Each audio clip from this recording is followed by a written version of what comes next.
हाय.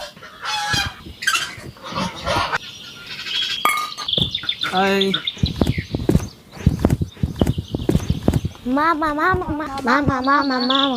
अरे तुम्ही कधी आला? आणि आता चाललो. आत्ताच आला. या बसा. शौर्य तन्वी दिसेना मामी तर बाहेर गेले. आणि मामी मामी पण बाहेर गेली. मामी पण बाहेर गेले. मला तर भूक लागली आहे. आता आपण काय खाणार? बरं ठीक आहे, थांबा मी हॉटेलवरून ऑर्डर करतो. हा मामा, आम्ही काहीतरी 5 मिनिटात बनवू. तुम्ही बनवणार स्पेशल? हो. बरं बनवा, चला. आलोच आम्ही 5 मिनिटात. ठीक आहे. हा अरे बघू. फसवलं. तू सरक.